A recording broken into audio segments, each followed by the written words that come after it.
out the series with a 2-0, which would do some interesting things to Group A. Or can RRQ Akira get that point that they need here to 1-1 this series? But right now, things fall into place, of course. I love to see it. TNZ has that Warcry emblem on this Roger. We've seen this time and time again, man. How many times have we seen Roger be successful in the jungle with Warcry? The damage potential is absolutely insanity. And not to mention Sunshine, you know, Lunox in the magic department is going to provide a ton of burst potential that can come through already. We can see this, some early aggression. Apex 47 off a massive game in the previous one. Really able to set the pace on that Lolita earlier. Apex, I think he was able to steal away the orange buff earlier, by the way, right into the bottom side of the map.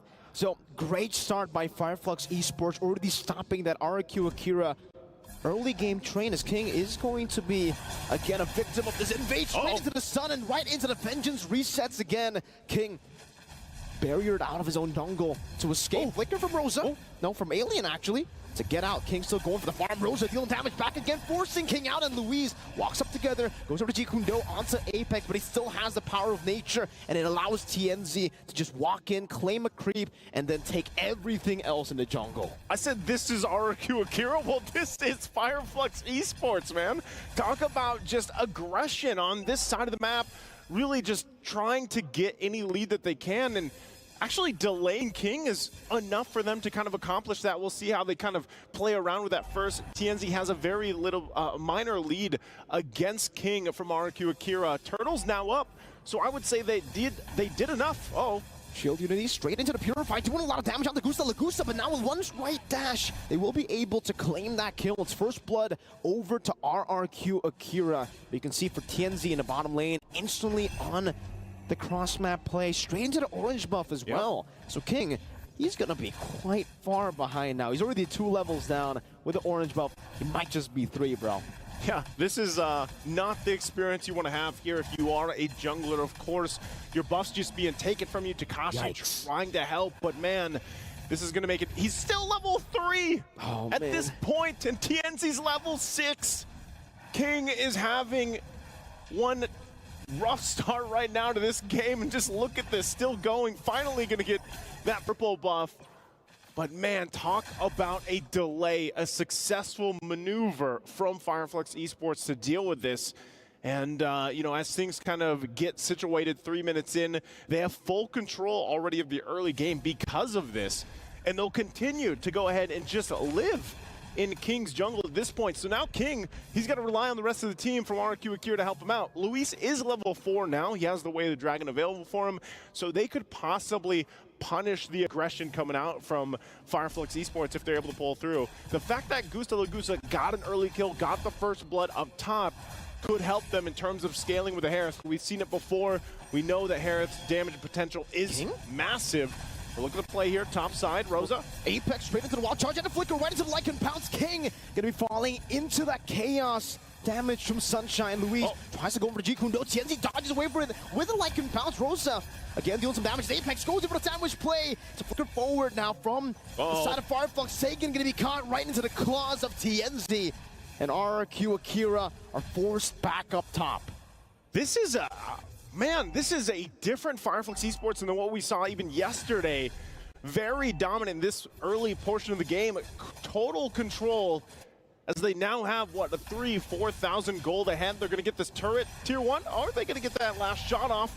Looks like RQ Akira keeps him at bay, keeps it alive for a little bit longer. We'll see if they can keep that there, but that turtle is now up for the taking here as we see teams both get situated. King has been able to farm up a little bit, but you can still see Apex 47 really just trying to be, you know, his nightmare in this jungle, so to speak. Apex 47 goes in once again, wants to force the retribution. Whoa, Luis goes in.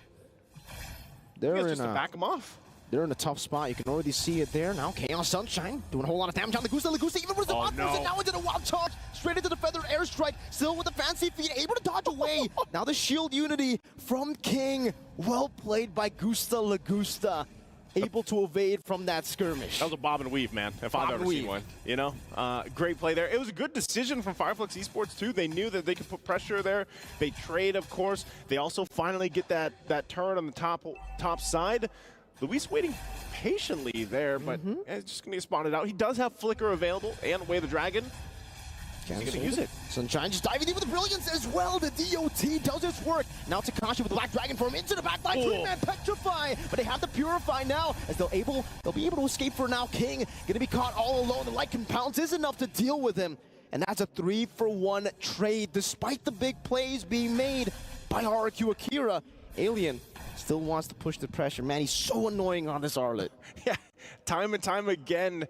And, you know, great usage as well from Rosa, utilizing that Black Dragon form to just kind of front load at that lineup. We're going to take a look at the replay here and how this fell apart. Great setup, though, from, you know, RQ Akira, Takashi as well, the Petrify, but look at the response here. And this is all just because of how far ahead economically Flux Esports is. You know, for RQ Akira, they have time to work against this, but how do you get to that point? You know, this point of the game, you're so far behind. Mid-game is scaling hugely in favor of Flux Esports, and now the Sky Piercer gets picked up by TNZ. Way the Dragon with Jikundo there with Zaman Force as well. The Chain CC to lock Apex 47 out. Apex is still able to get out with the wild charge. Now Alien gets a 3-man final slash, trying to go for some more damage. But wow, what a great escape by Apex. If Flux take this game, you know what at stake, right? Yes. They're all going to be 0 points. They're all going to be tied up. I think except for Flux, who will. No, even then, they lost 0-2 yesterday. Yeah. So Group A will legit be 0-0-0-0 if Flux takes this game. They're well on the way for that. Still doing the same thing here. Apex 47 just playing the game of his life right now for this Grok. And really on point with it. I mean, if you think about it, he hasn't gone down yet. He provides the focusing mark emblem here. We talked about it before, the combinations with the war cry and the focusing mark, you know, 8 plus 6%. That can actually come through if it all lands the right way. But even so, Apex 47, just the fact that he's able to provide a lot of information, a lot of vision, and just be a nuisance to RQ Akira's King, like this is, he's done his job for the entirety of the game. And really, we haven't even mentioned the wild charge. Yes, he used it defensively early on, but now look at the zoning he's able to do here as they take the tier 1. Guardian Bear gonna be used. King just pushed out of the jungle again. I mean, look at the level difference, man. He's 4 levels down on TNZ, and now even Takashi goes for Furious Dive, not able to do anything. Goes for Black Dragon form defensively, and even then, shot from the skies. You don't usually see this, you know, on the Black Dragon form, forced back, Gusta Lagusta tanking all those shots from the Feather Airstrike too, as Luis goes in, but Alien is able to react to it properly, flickers out. My goodness, Flux. That's what I call the athletic flicker. Athletic. The timing, that's an athlete right there. Alien on this R-Lot time and time again, able to just, you know, even if it's the final slash usage that he's been doing for the team here to set things up, or Peel has been on point, and now their eyes are set on this tier 2, and even the purple buff King, man, I just feel like he is not having a good time at all on this Baksha. Not going to see any of these buffs right now at this point. Further being gapped here in the jungle as well, so they're going to find themselves in full control once again. Still throughout this game, Lord is up. Flux Esports. Good way the Dragon onto TNZ, locking them down right into the Light Compound. TNZ still able to escape with the wild charge as well. Now trying to bob and weave, but it's going to be Takashi who finds it with a Dragon Tail, and it's great timing for RQ Akira. Lord #1 spawns in the game, and they finally get King some space to farm. Okay, that's the small step in the right direction. They need many, many more steps to find themselves winning this game, but RQ Akira trying to hold on here. And really, if you look at it, break this down, you know, you're almost at the 10-minute mark. First Lord is up. RQ Akira is down 6,000 gold. You know, they need someone to be able to front line. And that's what's the difficult part about this, because it's Takashi and Luis that has to do that because of how far behind King was. So even if they try to contest this Lord, you know, you don't really have that much frontline ability because your jungler can't even go towards it. Oh. Rosa gets the Purify down, baits on the way to Dragon. Now TNZ on him, cutting him down right into the wild charge of Apex 47 to lock him out. And just like that, with one final vengeance, Alien takes him down. RQ Akira, no Louise, and the Lord will be started up. I think it won't just be started, it'll be bursted down, melted to the ground by Sunshine and TNZ. What is the Lord health when you have this amount of firepower right now. And like I said, oh, Final Slash. Displacing King. No wild charge here to follow it up, so does seem like for Fireflux, it's just a little bit of poke to try to distract them, and TNZ gets the purple buff as well. Still 5 levels ahead of King. 5 levels ahead. You know, unfortunately for King, he's just been dismantled in this game at this point for Fireflux Esports. And he looks like he actually wants to go for Sunshine. He's doing quite a bit of damage now. And Luis is going to try to time it properly to go for the Jikundo. He doesn't risk it though. Sunshine will pop the Purify too, just in case he does go for that. And both teams now resetting again. Fireflux have the Lord in the bottom lane, so they can just go for a siege. But technically for RQ Akira, they have pretty good wave there, right? They got a Farsa.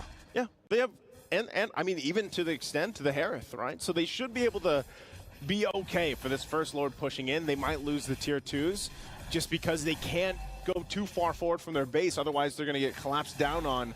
So they'll go ahead and give the orange buff to Gusta Lagusta. They get ready for this base defense, and we'll see, you know, 8,000 gold ahead right now for Fireflux Esports. They're going to push it in under the turrets. They want to fight. The shields are going to pop for now. Lord, though, has to be dealt with. Look at that, how Apex just walked in towards the base turret, and now with the first Lord, they're actually going to try their best to go for even more. One base turret down to the bottom lane, now looking for the top side of the map as RQ try to rotate over. King loses half of his HP bar just with a few splashes of damage from Fireflux. Now you definitely see how far ahead they are. 9,000 gold lead. Yeah. Gee. Oh man, it's at this point, you're trying to think here, really, what can RQ Akira do? And oh, Final Slash gonna be used again. It's on King, but he should be tanky enough. He's okay. And I think, again, going to the point, it's up to Luis to somehow find a pick. But they don't want it to happen. Look at this. Slowly but surely, just trying to go for the siege right now as Luis walks up, goes over the way to try, but it's gonna be not the right target to go for, not the right angle as well. He has to flicker out of his own engagement. And Fireflux, they pick up all the dubs. 2 base turrets with the first Lord. It's a whole lot that Fireflux Esports is getting. You know, base nearly fully exposed at this point. They only hold on to the 1 turret in the mid lane, and so for Flux Esports, that's why you see Rosa feeling really good about it, just sitting there, TPing in front of the faces of RQ Akira. And with that, again, you're wondering, for all the people rooting for RQ Akira, really trying to find out where is that winning condition for them? How can they turn this around? We've seen great comebacks already from yesterday. And really, the answer is just time. You know, you're 13 minutes into the game. You're most likely not even going to contest the next Lord. Oh, look at this. Rosa. Don't Sagan try to respond to it with another feather airstrike. Now Rosa's just recalling in front of them, baiting Luis out with the Jikundo straight into the sun and the displacement. But there's no follow-up. Even though Sunshine used the chaos there, they try to go for the one shot to Luis. But that's enough. Yep. Already super low, can't go for the contest, and now Sunshine just rotates over to TNZ, who is already on the Lord. Wall charge Apex! Straight into the Vengeance now, and it seems like Gusta is going to be walled away. Alien still jumping back and forth with Vengeance, as now it's going to be Rosa and TNZ going for some damage. It's going to be Luis who gets gunned down completely by TNZ. And now they have an enhanced Lord, an advantage as well, 1 man. Man, you just got to feel the frustration that Luis is having here, really trying to make things happen, but can't. Feather airstrike, Rosa in the midst of it all finds the kill with the help of Sunshine as he jumps back into the back line. That's a 5-man petrify, or rather a 4-man, but it's TNZ who claims the kills. They don't even need the enhanced Lord, they'll go straight for the base. And Fireflux Esports will go ahead and get the points they needed, 2-0 against the matchup against RQ Akira. And man, oh man, that will make things very interesting as we go through our matches here for Group A. What a very different Fireflux Esports we saw